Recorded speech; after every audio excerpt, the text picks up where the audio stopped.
Hello everyone, I am Parthiban. Welcome to SAP Views. இன்னைக்கு date 19/5/2025. இந்த வீடியோவை morning ஒரு 8 o'clock ரெக்கார்ட் பண்ணிட்டு இருக்கிறேன். இப்போ பார்த்தீங்கன்னா மத்திய பிரதேசலையும் அதே போல் தமிழ்நாட்டிலையும் மழையின் காரணமாகவும் அது மட்டும் இல்லாமல் பவர் ஃபெயிலியர் ஆயிடுச்சு, அதுக்காக ரீநீட் வேணும் அப்படின்னு கேஸ் ஃபைல் பண்ணியிருக்கிறாங்க. ரீநீட் வைங்க அப்படின்ட்டு கேட்டதுக்கு என்ன மாதிரியான சாத்தியக்கூறுகள் எல்லாம் இருக்குது, இதில் வரலாறு என்ன சொல்லுது, வரலாறு அப்படிங்கிறது இந்த மாதிரியான சிக்கலான நேரத்தில் கடந்த ஆண்டுகளில் என்டிஏ எந்த மாதிரியான டிசிஷன் எடுத்தாங்க, அது மட்டும் இல்லாமல் ஜட்ஜ்மெண்ட் எப்படி இருந்துச்சு அப்படிங்கிறத இந்த வீடியோவில் பார்க்க போகிறோம். இந்த வீடியோ மேக் பண்ணுறதுக்கு மாணவர்கள் மற்றும் பெற்றோர்கள் கேட்ட சந்தேகங்களின் அடிப்படையிலையும் இதுக்கு ப்ரீவியஸ் இயரில் இந்த மாதிரியான சட்ட சிக்கல் வந்தபோது ஜட்ஜ்மெண்ட் எப்படி இருந்துச்சு அப்படிங்கிற அந்த அடிப்படையில் தான் இந்த வீடியோவை மேக் பண்ணியிருக்கிறோம். அதை எண்ட் ஆஃப் த வீடியோவில் டிஸ்க்ளைமராகவும் கொடுத்துருக்குறோம். ஸ்கிப் பண்ணாமல் கடைசி வரைக்கும் பாருங்கள். இது வரைக்கும் இந்த வீடியோவை நீங்கள் லைக் பண்ணாமல் பார்த்துட்ருக்கிறீங்கன்னா மறக்காமல் ஒரு லைக் பட்டனை ப்ரெஸ் பண்ணிட்டு பார்த்துருங்க. எஸ்ஏபி வியூஸ் யூடியூப் சேனலுக்கு இப்போ தான் ஃபஸ்ட் டைம் வந்துருக்கிறீங்கன்னா மறக்காமல் சப்ஸ்கிரைப் பண்ணிவிட்டு பெல் ஐக்கானை கிளிக் பண்ணிவிட்டு பார்த்தீங்கன்னா நீட் யூஜி 2025 ஒவ்வொரு update and notification, counselling, MBBS admission, security deposit, refund ஆகிற இந்த லாஸ்ட் டேட் வரைக்கும் நம்ம போடுற வீடியோஸ் எல்லாம் உங்களுக்கு நோட்டிஃபிகேஷனாக வந்துடும். மேற்கொண்டு உங்களுக்கு கவுன்சிலிங்கில் பெய்டு சர்வீஸ் தேவைப்படுது, 1-to-1 கவுன்சிலிங் கைடன்ஸ் தேவைப்படுதுன்னா ஸ்க்ரீனில் தெரிகிற என்னோடய நம்பருக்கு நீங்கள் காண்டாக்ட் பண்ணி உங்களுக்கான டவுட்ஸை த்ரூ பெய்டு சர்வீஸில் கிளாரிஃபை பண்ணிக்கலாம். ஓகே, இப்போது டவுட் நம்பர் 1. ஃபஸ்ட்டு டவுட் என்ன, இது most of the students and பேரண்ட்ஸுக்கு. எதனால் அப்படின்னா, ரீநீட் அப்படிங்கிறது எல்லாத்துக்குமே காமனாக நடக்குமா? ஏன்னா ஃபஸ்ட்டு நீட், அதாவது 4th May 2025 நடந்த எக்ஸாம் ரொம்ப பேப்பர் டஃப்பாக இருந்துச்சு. ஸோ ரீநீட் அப்படிங்கிறது நடக்குமா, அதில் நாங்களும் கலந்துக்கலாமா அப்படிங்கிற முதல் கேள்வி, முதல் சந்தேகம். இது இதுக்கு முந்தைய ஆண்டுகளில் பேப்பர் லீக் ஆயிடுச்சு, பர்டிகுலர் சென்டரில் கொஸ்டின் பேப்பர் அவுட் ஆயிடுச்சு அப்படின்னா எந்த சென்டரில் கொஸ்டின் பேப்பர் லீக் ஆச்சோ, எந்த சென்டரில் பேப்பர் மிஸ்யூஸ் ஆச்சோ அங்கே மட்டும்தான் என்ன பண்ணாங்க, ரீநீட் வச்சாங்க. ஸோ அதன் அடிப்படையில் பார்க்கும்போது இப்போது எந்த சென்டரில், இன்னமும் சொல்லப்போனால் மத்திய பிரதேசிலையும் அதே போல் தமிழ்நாட்டில் ஆவடிங்கிற சென்டரில் மட்டும்தான் இந்த மழையின் காரணமாக பிரச்சனை இருந்துச்சு, பவர் ஃபெயிலியர் இருந்துச்சு, அதனால் சரிவர தேர்வு எழுத முடியவில்லை அப்படின்னு சொல்லியிருக்காங்க. ஸோ அதே போல் கடந்த ஆண்டுகளில் நடந்ததை கம்பேர் பண்ணி பார்க்கும்போது இப்போது ரீநீட் அப்படிங்கிறது காமனாக எல்லாத்துக்கும் வைக்க மாட்டாங்க. எங்கெல்லாம் அஃபெக்ட் ஆச்சோ, எங்கெல்லாம் இந்த மாதிரியான சிக்கல் இருந்துச்சோ அங்கே மட்டும்தான் ரீநீட் வைப்பாங்க. Only power failure and rain affected சென்டர்ஸில் மட்டும்தான் தேர்வுகள் நடைபெறும். ஓகேங்களா? இது முதல் கேள்வி, முதல் கேள்விக்கான பதில். அடுத்தது பார்த்தீங்கன்னா, சரி சார், நான் இப்போ ஃபஸ்ட் எக்ஸாம் இந்த அஃபெக்டட் சென்டரில் நான் எழுதினேன், இல்லைன்னா இந்த அஃபெக்டட் ஸ்டேட்டில் நான் இருக்கிறேன். இப்போது நான் ஃபஸ்ட்டு டெஸ்ட்டே நல்லா பண்ணிட்டேன், எனக்கு அதுவே போதும்.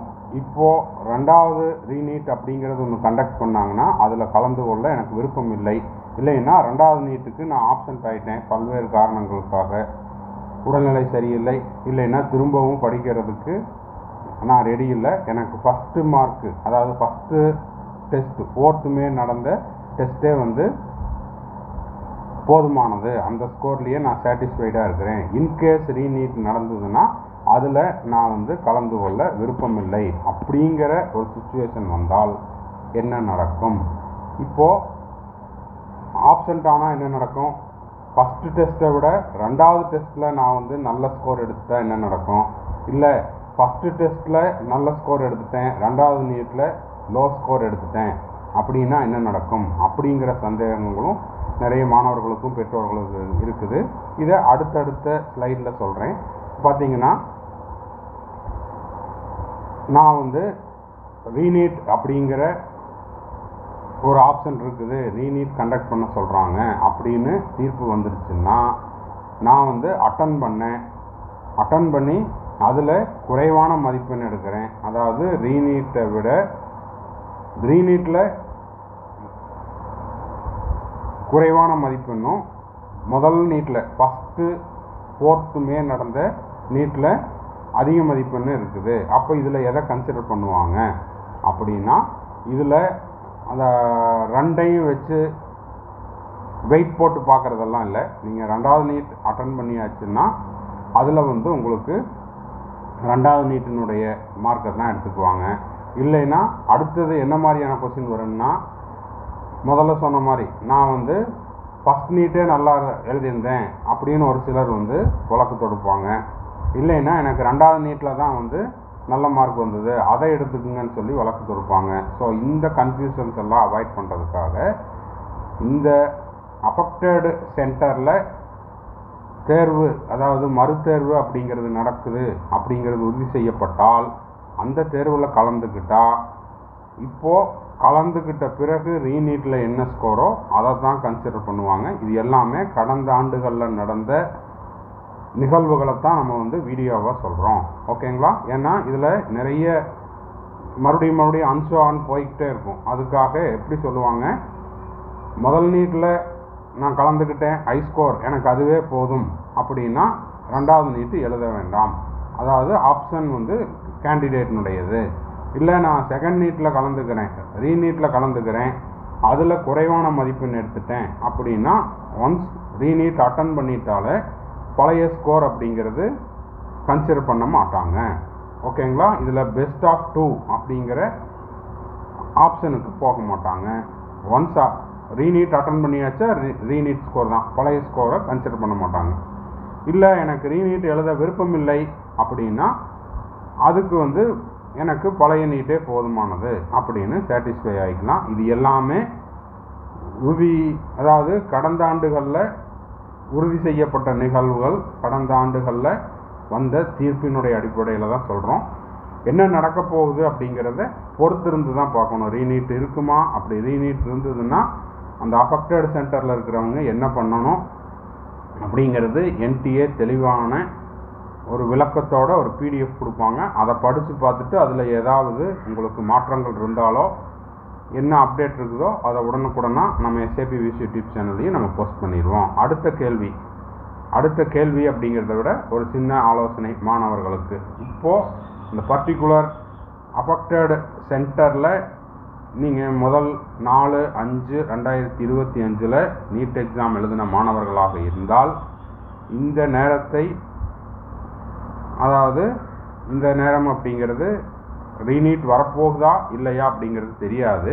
அதனால் மாணவர்களுக்கு நம்ம SAPVS யூடியூப் சேனல் சார்பாகவும் பெற்றோர்கள் சார்பாகவும் வைக்கக்கூடிய ஒரு அன்பான வேண்டுகோள், ரீநீட் வருமா இல்லையாங்கிறது தெரியாது. இன்கேஸ் வந்ததுன்னா அது வரைக்கும் டைமை வேஸ்ட் பண்ணாதீங்க. இப்போ இருந்து ப்ரிப்பேர் பண்ணுறக்கு ஆரம்பிச்சிருங்க.